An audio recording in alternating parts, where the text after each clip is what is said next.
राहुल गांधी जी का व्यवहार अक्सर एक लोकतांत्रिक नेता की अपेक्षित गरिमा से कोसों दूर लगता है। वे बार बार ऐसे बयान देते हैं या हरकतें करते हैं जो ये स्पष्ट करते हैं कि उन्हें संवैधानिक संस्थाओं पर बिल्कुल भरोसा नहीं है। कई बार यह प्रतीत होता है कि राहुल गांधी एक ऐसा नेता है जो राजा की तरह व्यवहार करते हैं, जो ना आलोचना सह सकते हैं, ना नियमों का पालन करते हैं। तो यदि राहुल गांधी वास्तव में संविधान और लोकतंत्र की रक्षा करना आप चाहते हैं तो सबसे पहले आपको खुद को सुधारना पड़ेगा, क्योंकि हमारा भारत में मानते हैं कि खुद गलत करना, खुद झूठ बोलना और दूसरों को सलाह देना कि भाई झूठ नहीं बोलना चाहिए, गलत काम नहीं करना चाहिए, ये कोई नहीं मानता है और आप वही काम करते हैं।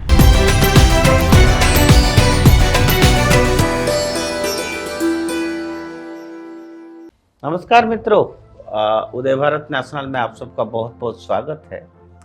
बात भारत की आज मैं बताऊंगा राहुल गांधी का संस्थाओं के प्रति उपेक्षा भाव क्यों लोकतंत्र के लिए खतरे की घंटी ये मानना जा सकता है। संसद की मानसून सेशन का पहला दिन जिस तरह से हंगामे, सदनों, वॉकआउट, ये सारी बातें वो भारतीय लोकतंत्र की गरिमा के लिए एक अनफॉर्चुनेट इंसिडेंट है। और इस प्रकरण में कांग्रेस नेता और लोकसभा में विपक्ष के नेता राहुल गांधी ने आरोप लगाया कि उन्हें बोलने नहीं दिया गया, जबकि वो विपक्षी नेता है। खैर, अपोजिशन में है, वो जो बोले सरकार को सुनना चाहिए, हमें भी सुनना चाहिए। लेकिन उनका यह कहना पर्याप्त नहीं होगा कि सिर्फ एक पद के बल पर उन्हें हर समय उनको हाउस में बोलने दिया जाए। संसद की अपनी कार्यप्रणाली है जिसकी एक मर्यादा और प्रक्रिया भी होती है। और दुखद यह है कि राहुल गांधी इन संवैधानिक मर्यादाओं का बार बार उल्लंघन करते हैं और जब उन्हें रोका जाता है तो वे संस्थाओं पर भी सवाल उठने लगते हैं। बात कुछ करेंगे फिर कहीं और पहुंच जाएंगे। राहुल गांधी जी का व्यवहार अक्सर एक लोकतांत्रिक नेता की अपेक्षित गरिमा से कोसों दूर लगता है। वे बार बार ऐसे बयान देते हैं या हरकतें करते हैं जो ये स्पष्ट करते हैं कि उन्हें संवैधानिक संस्थाओं पर बिल्कुल भरोसा नहीं है। चुनाव आयोग, सुप्रीम कोर्ट, संसद, सेना, शायद ही कोई ऐसा संस्था हो जिन्हें राहुल गांधी ने अपनी राजनीतिक लाभ के लिए निशाना ना बनाया हो। यह बेहद खतरनाक प्रवृत्ति है एक डेमोक्रेसी में, क्योंकि एक लोकतंत्र तभी मजबूत होता है जब उसके नेता संस्थाओं को मजबूत करे, ना कि उन्हें कमजोर करने का प्रयास करे। हर चीज में राजनीति लोगों को भी पसंद नहीं है। लोकसभा में जब कोई सदस्य बोलना चाहता है तो उसे अध्यक्ष की अनुमति लेनी होती है। यह नियम सबके लिए समान है, चाहे वो सत्तापक्ष का हो या विपक्ष का। लेकिन राहुल गांधी अपने पद और नाम के प्रभाव से ये समझते हैं कि नियम उनके ऊपर लागू नहीं होता है। वे बार बार संसद की कार्रवाई में बाधा डालते हैं, बिना अनुमति के बोलने की कोशिश करते हैं और फिर जब उन्हें टोका जाता है तो पूरे तंत्र को तानाशाही कहकर बदनाम करते हैं। ये जो रवैया है ये ना सिर्फ अनुशासनहीनता का प्रतीक है, बल्कि यह जनता के विश्वास को भी चोट पहुंचाता है। मैं चाहूंगा राहुल गांधी जी को अटल बिहारी वाजपेयी जी से कुछ सीखना चाहिए। लंबे समय तक अपोजिशन में रहते हुए भी अटल बिहारी वाजपेयी जी का अपोजिशन लीडर के नाते एक रेस्पेक्ट था। हर पार्टी का लोग उनको रेस्पेक्ट देते थे और जब वो हाउस में बोलते थे, खड़ा होते थे, तो हाउस निशब्द होता था। एक रेस्पेक्ट होता है, एक नेता का एक गरिमा होता है। तो आप लीडर ऑफ अपोजिशन है, आपके पिताजी प्रधानमंत्री रहे हैं, दादी प्रधानमंत्री रहे हैं, इतने पुराने पॉलिटिकल पार्टी को आप रिप्रेजेंट कर रहे हैं। लेकिन इस तरह से कुछ हरकतें करे जिसको लोग आपको मजाक उड़ाए, हंसी उड़ाए और ऐसे नॉन सीरियस बातें कहें, ये भारत जैसे डेमोक्रेसी के लिए अच्छी बात नहीं है। आप खुद को संविधान के रक्षक के रूप में प्रस्तुत करते हैं, लेकिन उनका आचरण जो है उसके ठीक विपरीत होती है। जिस संविधान की दुहाई हर भाषण में देते हैं, आपने देखा होगा संविधान को लेकर बार बार हाउस में पहुंच जाते हैं, उसी संविधान की रक्षा करने वाली संस्थाओं पर भी बिना सबूत गंभीर आरोप लगाते हैं। हाल ही में उन्होंने सुप्रीम कोर्ट और चुनाव आयोग की निष्पक्षता पर, न्यूट्रलिटी पर सवाल उठाए थे, लेकिन कोई ठोस प्रमाण नहीं दिया। ये रवैया जो है आपका, ये दर्शाता है कि इन्हें लोकतांत्रिक व्यवस्था से नहीं बल्कि सिर्फ सत्ता से मतलब है। कई बार यह प्रतीत होता है कि राहुल गांधी एक ऐसा नेता है जो राजा की तरह व्यवहार करते हैं, जो ना आलोचना सह सकते हैं, ना नियमों का पालन करते हैं। उनके लिए संसद सिर्फ एक मंच है राजनीति करने के लिए और अपना छवि को चमकाने के लिए, ना कि गंभीर बहस और संवाद करना। आपने तो देखा ही होगा, जब भी विदेश गए तब भारत के खिलाफ बोले। तो इस देश की जनता आपको कैसे विश्वास करेगा? आप ये कैसे मानते हैं? देश के खिलाफ बोलोगे, देश की संस्थाओं के खिलाफ बोलोगे, हाउस की गरिमा नहीं रखोगे और हर बात पे राजनीति करना चाहोगे। आखिर कभी कभी आप भी तो समझ जाओ, आप भी वही कन्हैयालाल की तरह हो रहे हो। थोड़ा मैच्योरिटी आपके अंदर आनी चाहिए and we all expect that. और लगातार ऐसे भाषा और ऐसे शैली, जिस शैली में आप बात करते हैं, जो एक जिम्मेदारी विपक्षी नेता के लिए, नेता को ये नहीं देता है, उचित नहीं है। ये लोकतंत्र में ऑपोजिशन की भूमिका अत्यंत महत्वपूर्ण है। जनता ने आपको इतनी बड़ी भूमिका दी है, लेकिन यह भूमिका तभी सार्थक होती है जब वो जिम्मेदारी के साथ निभाई जाए।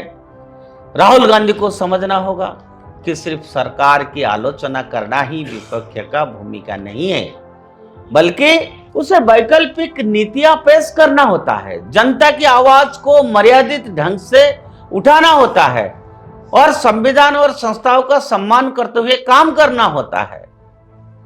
आजकल तो एक फैशन हो गया, हर चीज जाति के नाम पर करना, हर चीज, हर कोई चीज में, हर मंच में संविधान की दोहा देना।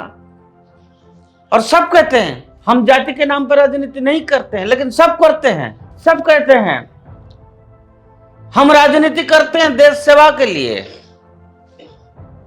समाज की सेवा के लिए, गरीबों के लिए, बैकवर्ड कास्ट के लिए, यही कहते हैं, लेकिन करता कोई नहीं है। अल्टीमेटली जनता को समझ आता है, आप जब निर्णय लेते हैं खास करके जातिगत आधार पर और इम्पोर्टेंट पोस्ट में, तो जनता अच्छा भला समझता है कि आपने इस कास्ट से इस पोस्ट बनाया, इसके लिए ये बनाया, उसके लिए वो बनाया, मेरे दादाजी के नाम पे ये रोड बना दिया, वो बिल्डिंग बना दिया, ये बिल्डिंग बना दिया। और आजकल तो पार्क में बैठने वाला चेयर से लेके अगर कोई 2 कुर्सी भी डाल दिया, उसमें भी लिखा है विधायक फंड की सौजन्य से। बड़े बड़े मुख्य गेट की सामने भी चिपका देते हैं। ये हल्कापन होता है राजनीति में, लेकिन हल्कापन कोई और कर सकता है। लीडर ऑफ ऑपोजिशन को ये शोभा नहीं देता है। आप गांधी परिवार से हो, आपकी पिताजी दादाजी ने इतनी बड़ी नाम किया है, इतने कॉम्पिटेंट है, कम से कम अगर उनको भी अनुकरण करते तो आज हमारा ये स्थिति नहीं होती डेमोक्रेसी की। सो यदि राहुल गांधी वास्तव में संविधान और लोकतंत्र की रक्षा करना आप चाहते हैं, तो सबसे पहले आपको खुद को सुधारना पड़ेगा, क्योंकि हमारा भारत में मानते हैं कि खुद गलत करना, खुद झूठ बोलना और दूसरों को सलाह देना कि भाई झूठ नहीं बोलना चाहिए, गलत काम नहीं करना चाहिए, ये कोई नहीं मानता है और आप वही काम करते हैं। ये इसमें सुधार आना चाहिए, क्योंकि Bharat is known as mother of democracy. और अपनी राजनीतिक शैली में गंभीरता लाना ही पड़ेगा, संस्थाओं का सम्मान देना पड़ेगा, और देश की बाहर देश की इमेज कैसे नीचे ना गिरे उसके प्रति भी सजग रहना पड़ेगा। लीडर ऑफ ऑपोजिशन का ये काम नहीं है कि किसी का नैरेटिव्स को एस्टेब्लिश करना, किसी का नैरेटिव्स को प्लांट करना अलग अलग एजेंसियों के थ्रू, वरना यह स्पष्ट हो जाता है, मतलब धीरे धीरे स्पष्ट हो जा रहा है कि उनकी जो असली संघर्ष है आपका जनता की समस्या के लिए संघर्ष नहीं है, ये क्लियरली दिख रहा है। और संघर्ष इसलिए है, ऐसा प्रतीत होता है कि आपके संघर्ष जो है सत्ता पाने के लिए है, ना कि संविधान की रक्षा का। हाउस के अंदर बार बार ऐसे संविधान को फोटो लेना, प्लाकार्ड लेना, दिखाना, संविधान को पकड़ना, ऐसे हक करना, इससे संविधान की रक्षा नहीं होगी। संविधान की रक्षा तभी होगा जब रूलिंग पार्टी और ऑपोजिशन और सारे लोग संविधान में लिखा हुआ शब्द को और लिखा हुआ नियम को ठीक रूप से पालन करें।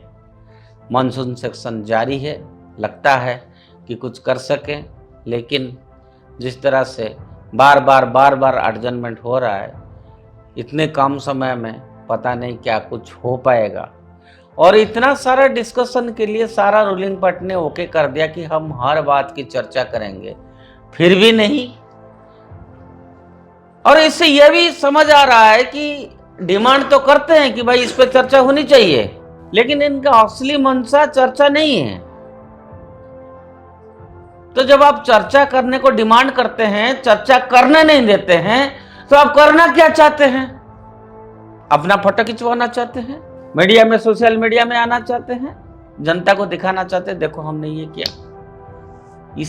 इसको हम कतई देश सेवा नहीं कहेंगे। देश सेवा तो तब होगा, जनता तो तभी आपको रेस्पेक्ट करेगा जब जनता देखेगा कि रूलिंग पार्टी हो या लीडर ऑफ ऑपोजिशन हो या पूरा अपोजिशन पार्टी हो, वो सही ढंग से जनता की कंसर्न्स को, रिक्वायरमेंट्स को सही ढंग से रखे, चर्चा करे, और करोड़ों रुपया जिसके लिए खर्चा हो रहा है उसका मूल्यांकन भी हो और उसकी रेस्पेक्ट भी हो कि हमने इस जनता का पैसा है, करोड़ों रुपया खर्चा करके एक सेक्शन बनता है, इस सेक्शन की एक मिशन होती है, वही नहीं हो रहा है। इसलिए मैंने कहा कि अपोजिशन कैसे होना चाहिए, अपोजिशन को कैसे रोल निभाना चाहिए, अटल जी को हमको फॉलो करना चाहिए। हम उम्मीद रखते हैं मानसून सेक्शन के आने वाला दिन में कुछ अच्छा चर्चा हो, कुछ निष्कर्ष निकले और इस सेक्शन पूरी तरह से अच्छे से चले। फिर बात करेंगे। आज के लिए इतना। उदय भारत नेशनल को सब्सक्राइब करिए और उदय भारत नेशनल से जुड़े रहिए। भारत माता की जय।